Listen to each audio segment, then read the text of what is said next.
Hello ladies and gentlemen, my name is Dinga and welcome to this short tutorial. I just wanted to put, it's not really a tutorial, it's more of just a few hints and tips that I personally have come to kind of just, bleh. It's a few hints and tips that I've kind of come into knowing just through playing a couple of games of Conquest. This will also teach you how to start out the game of Conquest, and just so you're not like put behind everyone else and unfortunately left in an unfortunate event whereby you can't do anything to defend yourself. So first things first, when you first start out, you're going to want to put down a lumber task. That's without a doubt the first thing you want to put down, and you also want to bloody Facebook messages. Right, okay. After putting down a lumber task, what you want to do is you want to put down, I'm gonna say about two chopping blocks, just so upon doing this they immediately have something to do, and there's a vibrating tree flying through the sky. Once they've done that, obviously now you'll have an actual source of wood. You'll want to make a few stockpiles. Now, the reason I've made as many stockpiles as I have is primarily because of the fact that I want to kind of keep them distracted, I guess, for long enough to make it actually worth my while not to make it worth my while, so we've actually got time to have them constantly working whilst I put down all the other stuff I want them to be building. So obviously it's not that important to get like the machine shop, altar. Basically these four aren't too important immediately off the bat. It's primarily the loom and the workshop you want to be doing. Main reason for this is because of the fact that the workshop, like the workbench even, allows you to make halberdiers, which are your main your basic melee units, and you also want your loom in order to make rope and fabric in order to make your first archers, which are primarily your basic first ranged units. After doing this, whilst your Bricktrons are getting to work placing all of the wood to create the things you've told them to, you're going to want to put down a brimstone task, an iron task, and ideally a boulders task. And also it tends to be the case that boulders are surrounded by plants, so you're going to want to put down a boulders task and then select plants on it as well, so it digs up both boulders and plants. Now after doing this, key thing to do, no matter whether it's conquest or invasion or anything like that, you're always going to want to put a cleanup task here and set it to max priority. Reason for this is because sometimes Bricktrons have this weird thing where they decide to dump whatever resources they're holding next to the crystal. This is usually if like the stockpile they're wanting to deposit into has been taken up by something else. So what they'll do is they'll just dump it by the crystal and walk off. The problem with this is obviously orange crystal, iron, any stone, any grass will immediately go into the ground and become pretty much useless unless you decide to dig up around the crystal. So the only way you can counteract this is by putting a cleanup task that immediately cleans it up. It is a temporary fix because right now I believe Sauropod are actually working on a fix for this because it's not supposed to be happening, as you might have guessed. And obviously that problem is a huge one that's rather annoying, especially for me. Like after you've done this is kind of the basic setup. So you want a task to get stone and grass, a task to get brimstone, to get iron, as well as starting off with a task to get lumber that is also for chop, and then put down 2 chopping blocks and as many stockpiles as you want. You don't have to go too overboard, but I would recommend about 24 stockpiles, because that'll mean that they tend not to get like overrun very much. Like it's not like you're gonna have like 3 stockpiles and they're all gonna immediately get stuffed, whereas if you got 24 it's harder for them to become stuffed full of one material that you can't use without another. So right now we're just gonna wait it out because they're going to be making the stockpiles and placing down some wood and taking care of the logs.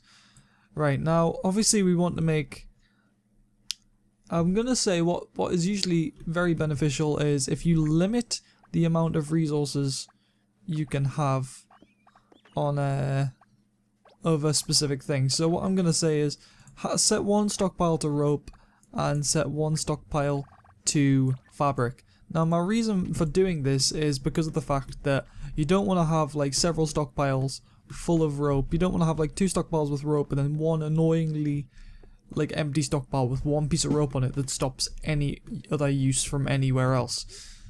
The best part about this is you kind of limit yourself, but in a nice way. Like you can't, like there's no way you can accidentally go, oh balls, now I've got no fabric, I haven't got enough to do what I need to do, because by the time you get to the point where you need more fabric, you'll probably have made some more to keep the stockpile full anyways. So it all works out. Key thing to note as well, like I said, don't craft, it's more important to get the loom and the halberdier kit to start off, like not the loom and the workbench to start off with, and then you put down one furnace. I'm just setting this up as I personally set up, because usually you have just enough time to set everything up, but if you're trying to rush in and just get some stuff done, workbench, loom, I did it the wrong way, loom, workbench and furnace, and then just wait for things to happen. And then you can finally make your first halberdier kit. I would recommend making 4 of each kit, because despite the fact that halberdiers have very limited, they aren't as effective as night kits. They are still rather useful, which I'll show you later on the tutorial, like in the hints and tips video. I say it's a tutorial, but it's not really. It's more just me going, hey, this is just a few things that I've learned playing the game. So right now, like I said, we're just waiting for these, and I will probably see you in a moment once everything has been completed. Now, provided that you didn't do what I unintentionally did and created like a huge circle of wood, what you ideally should be doing is making sure that some of these guys are doing other tasks such as mining boulders, mining iron, mining brimstone, and mining grass. Now, I have turned off some of these certain tasks purely because I didn't want them being worked on just yet. However, now I don't have a problem with them being worked on. I'm just going to gather some resources just because I might as well grab them all. I'll probably just set it to 2 times because I can. Because thankfully debug mode is a thing, and now I can double the speed of building, which is great.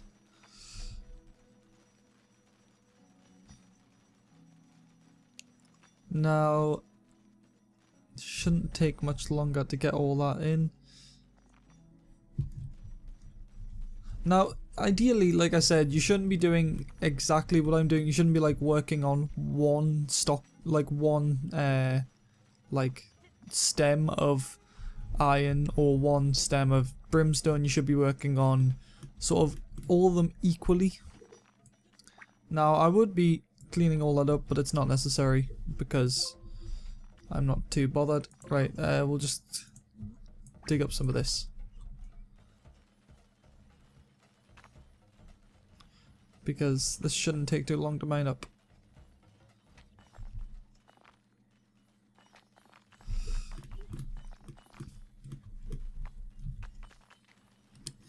Now, after we've done that, we'll get up some boulders, and then once we've done the boulders, we should be able to make a furnace.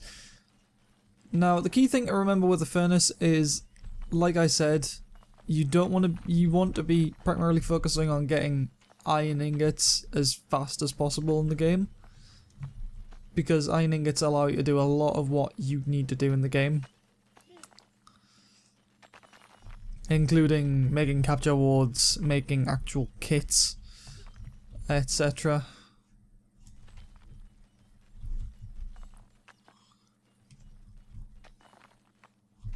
There we go.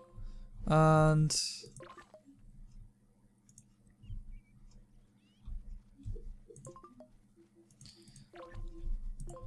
right, we'll times 2 that as well. Yep, that's gonna happen. Just prepare for that, because there will be an explosion of just random pieces of stone. And it will get annoying. As you can see, he's working on rope. Now we have stone. Stone is also used in the forge, so it's generally a good idea not to build a forge until you've got your first furnace up. Which is exactly the opposite of what I did. I really just taught you a bunch of stuff that you shouldn't be doing. So, yeah. Well done, me. Right, now that we have our first one of these up, first furnace, I completely forgot. How did I forget the name of the blooming thing when I've been playing the game for this long? Oh no. Right, anyways, yes, yeah, so we got the furnace set up. It's making us iron ingots. And we'll be able to make our first halberdier kit. Now, the other you generally want to build two furnaces because one's for iron, one's for glass. But ideally, that's sort of mid-game. You don't want to be building another furnace right at the beginning.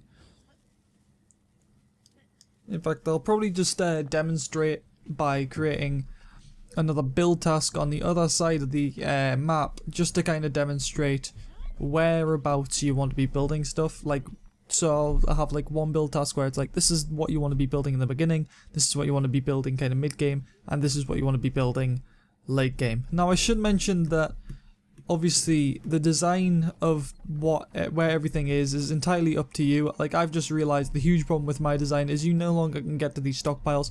Like I said, this is purely made for tutorial purposes. It's completely stupid otherwise. So like I said,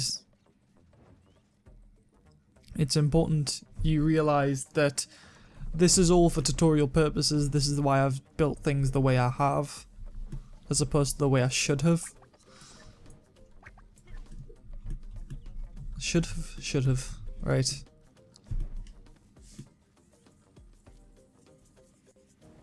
Yeah, sometimes that'll happen as well, just be wary of that. Sometimes you will come across an instance where, for some reason, rope is doubled up, so you'll have one person go and put rope onto a stockpile, only to find out that for some reason there's 2 stacks of rope on the stockpile. When they put it down, there's 2 groups of rope.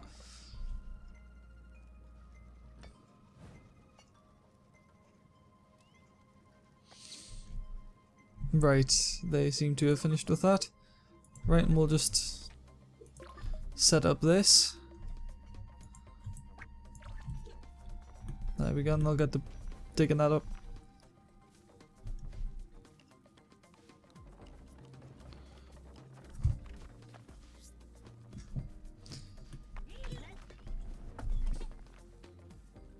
Now obviously they can't build any fabric because of the fact that the plants are back there, but they'll put them somewhere more accessible shortly. Taxi just drove past and I wasn't sure if it was a taxi or a car, a police car even. Right, so fabric's back here, thankfully someone's put it there. And there we go, we have our 4 halberdier kits. So now we'll build 4 archer kits. Archer kits, like I said, like I didn't say even, all kits have the recipe there. It's never explained where in the particular recipe you'll need certain bits of that recipe. So for example, as you can see, in the archer kit you need 1 fabric, 2 planks and 1 rope. However, it's never explained that you only need the fabric for the hat, you only need the rope for the bow, and you only need 1 of the planks for the bow and 1 of the planks for the quiver. I believe it's for the quiver because you never see, you only ever see the rope on here and you don't know what goes in the quiver because the fabric is used for the hat. So, like I said, it's never explained explicitly where certain things are used in the recipe, but it's generally a good idea to kind of just get all the resources ready before you start crafting things so they can just go straight to town building whatever you need them to build.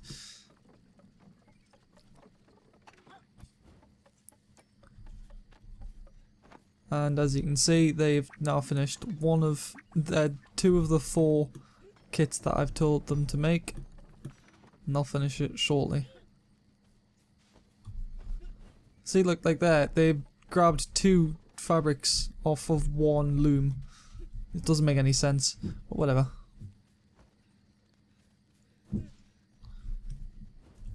Right now, just because of the fact that I can't gain access to the rope, I'm going to teach you, here is like the night kit. This is used to make alchemist kits that I'll make, arbalist kits, and artificer kits. There we go. Now, it's generally a good idea that if you want to make arbalists, you do not... Arbalists are more of a... Like, I'll explain where each unit is. So, here we have halberdiers. Halberdiers are primarily a very early game unit that you can kind of use late game if you play the cards right, which tends to be halberdiers are used alongside knights. Knights are used to take the brunt of the force, while halberdiers are also used to dish out damage. Because they dish out the same amount of damage as the knight, they just don't have the same health. So, halberdiers are primarily used as kind of backup. Sort of, how to describe it? Like, knights are front line, halberdiers are the line after that. So, there. Archers are used as, I would say, kind of more offensive range damage. Not necessarily offensive or offensive, like you don't want to be shoving them in by themselves. Obviously you want to have them behind like knights and other melee units. But they are a lot better for dealing damage from a bit further range than the majority of the units you will send over, but they are much better for moving forward because of the fact that they fire quicker than arbalists, so they're a lot better for in an actual fight. Warriors, like I said, frontline units. They're sort of early mid game. You want to be getting those. Alchemists, very much a late game, as well as the arbalist. I mean, you can construct them earlier on, but in order to give them a consistent supply, you need to have a consistent supply of brimstone at all times. So ideally, you want to kind of have them be late game, and that's generally when you want to work on them. Arbalists, you want them to be late game, like I said. These are alchemists you don't want to be using on people. You want to be using it to break open walls in your opponent's castles in order to basically make this huge opening that your army can flood through. Arbalists, ideally you do not want to be taking them into battle. You want them to be sat at home defending your castle. Only bring them forward if you're going into a battle, because I believe they don't have as much range as an archer and they shoot slower, but they do more damage. So that I would suggest putting them behind the, so if I was to put them in order of where you'd put them in an actual army, so like if you had rows of 4, you'd have the knights, the halberdiers, the artificers, I'd say then the alchemists, archers, and then it's alchemists, arbiters, arbalists even, and then archers. You want archers at the back, ideally at all times. Like I said, these are late game. These are sort of mid-late game. You don't want to be making them immediately, but they are a lot more useful in the earlier on than these two, purely because of the fact that if you have one of these, they can heal up your unit, so you kind of have a medic on your back at all times. I can't remember, I'm not sure why they're not doing anything right now. Did they finish this? Yes, they did. Okay. I'm just going to move that task over there just so they actually start doing stuff, so maybe I can get to work. So yeah, that's generally how you want to be getting tasks done. Because like I said, alchemists are sort of late game, because you should, when you make an alchemist, have all your other kits ready, because you're going to be using a lot of resources just to get bombs produced at a continuous rate, because you always want to be making bombs. Right, now, since I've been through that, I'm going to quickly go through the kind of buildings you want to be making. You don't want to be making like a full-on castle surrounding it unless you're in a very open area. I would suggest more creating choke points. So for example, make something like this. And obviously, like it's generally a good idea if you're gonna make one structure, just wall it off all the way at the end. Now this is a fairly in the open kind of thing, but like that, sort of. Obviously, you'd build it up and up and up until like maybe 3 blocks tall. I would suggest if you're gonna build it at 3 blocks tall, adding this kind of thing. Not necessarily there, like I would suggest like this type of thing. So the reason I've suggested building it like this is because it gives your sentinel wards, the red ones, if you weren't aware, it gives your sentinel wards somewhere to shoot from, as well as your archers who no longer have to hide behind the sentinel wards you spent ages building, and your archers and arbalists can shoot from above it, and it's very beneficial down the line. Like I said, this is basic design. It's not really important to get this. Like I said, this is more of a tips video than it is a you have to do things this way because otherwise you're not going to do well. I mean, when it comes to constructing kits, I would recommend doing it the way I suggested, but other than that, it's entirely up to you. Now, let's talk about offense. Ideally, when you're on the attack, you don't want to, I would suggest not sending your entire army out, because the worst that happens is, I'm gonna debug for a second here. Like, let's say the workers, let's say you got 3, like, let's say you've got, oh, I'll just put down workers, doesn't matter. Okay, let's say you got 3 knights, and that's your entire, like, let's say this is your entire spawn. So, like, this is all you've got Breaktron-wise, is 3 knights.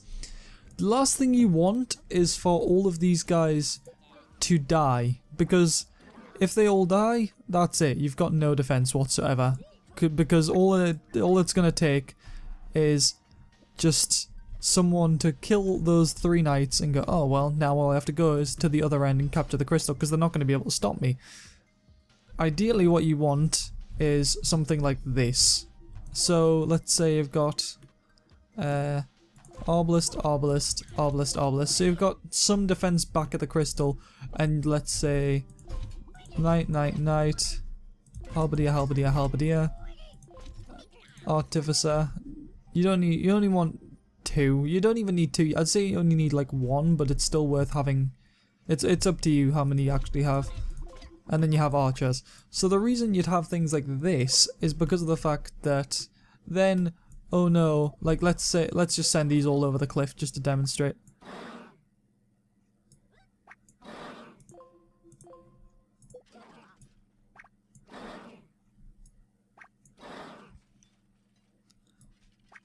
Right, let's just say, oh no, they all died, right? If they all died, you've at least still got some defense from the attacking enemy, in the way of not only wards but also some arbalists, and they'll be probably able to cover whatever damage you managed to do to their army before they killed you. So they should be able to finish off most things, and then they'll be able to defend whilst you rebuild from what you've lost. You also, ideally, so knights, like I said, are frontline characters. The main reason for this is very simply they have the ability, if you send them in first at least, I'll go into insta build mode just so I can demonstrate something. So build. Right, let's build a door. So let's say, oh, what am I doing? I'm an idiot. Right, let's just for the sake of argument say that you can't get through this door. There are sentinel wards shooting at you, there are archers shooting at you, and you're taking heavy fire. Let's say that's the case. If you send in the warriors first, they can walk in, immediately draw all the fire whilst in defensive stance. So what defensive stance is it's basically it's defensive mode.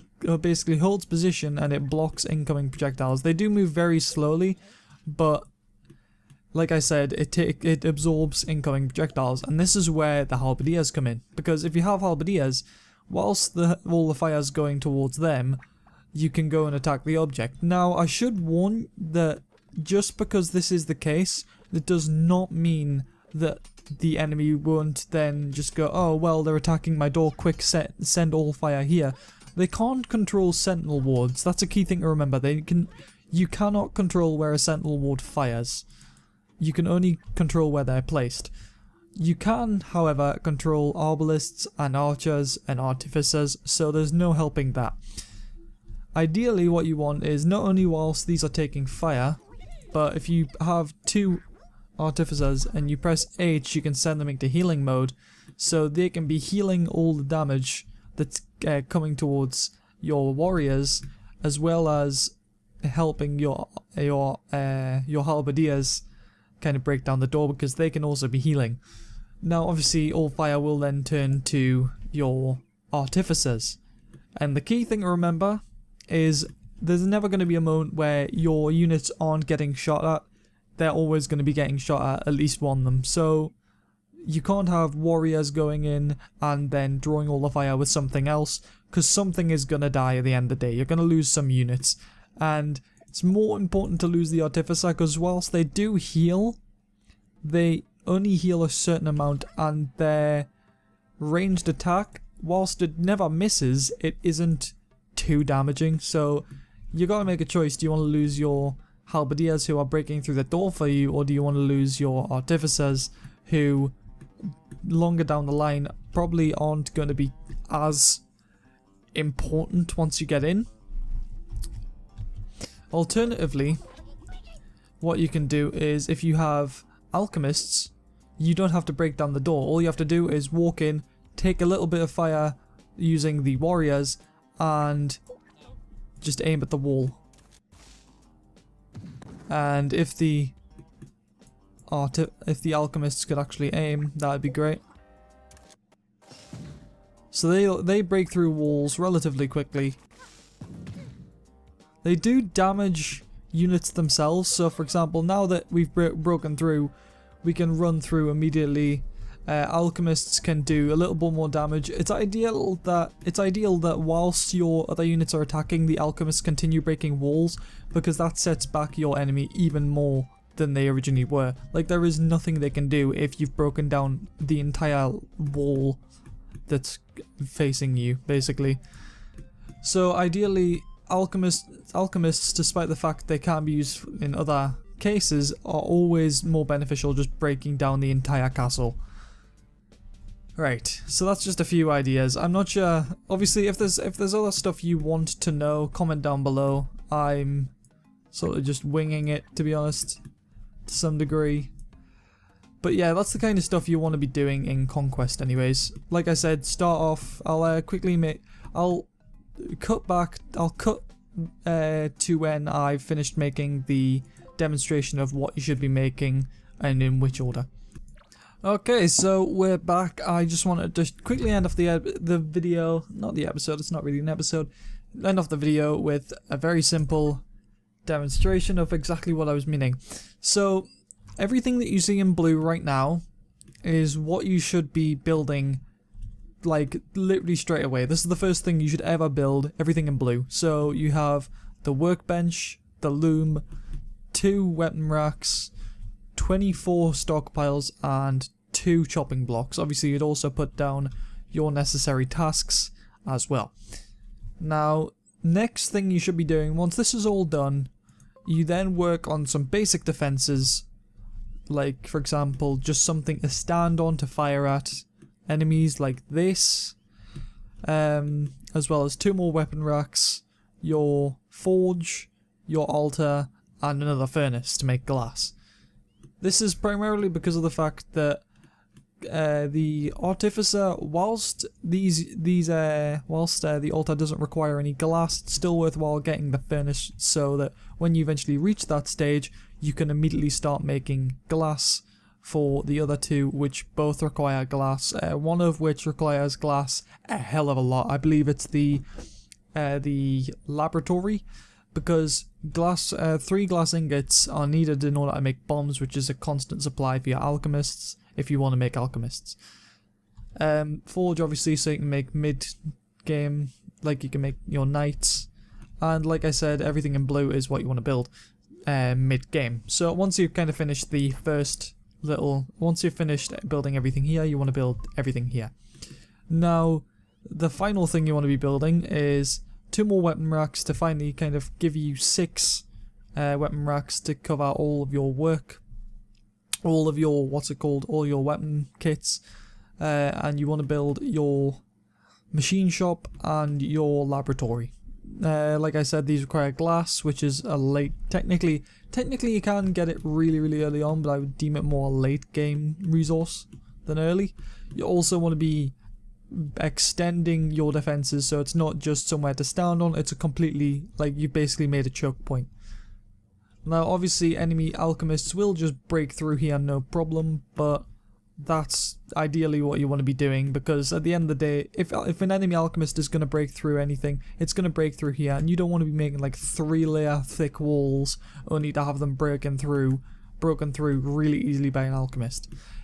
Another option, if you do want to make catapults I would suggest making later in the game, as well as making explosive barrels and also bear traps. So like I said, like laboratories are the only place you can make explosive barrels, which got coupled with these. You can make gears mid-game, which then goes to the artificer, the arbalist even, and the machine shop is the only way you can make up your bear traps if you want to make those. The reason why the altar is a mid-game, it was like a kind of mid-game build, is because of the fact that the altar is the only way you can make capture wards, and capture wards are important in order for you to get kind of an edge in competitive. In Conquest, as you can see, there's a lot of shards. The more shards you have, the quicker you can spawn Bricktrons, which means the quicker you can create the quicker you can create everything. Basically, you can shift from early game into mid game, and then mid game very quickly to late game, and be completely kitted out because of the fact that you captured a lot of crystal shards. Like I said, that was the complete tutorial pretty much. So please leave a like if you've enjoyed this video. If you have any other suggestions for videos, please leave them down in the comments below. Leave a comment if you have any further questions. For example, like, I can't think of anything off the top of my head. Just leave a comment down below if you've got any further questions that you wish to know. Subscribe to become a true sir and keep up to date with everything. And subscribe to become a true sir and keep up to date with everything that I post, which will be Castle Story up until Friday. Good day, and I'll see you next time.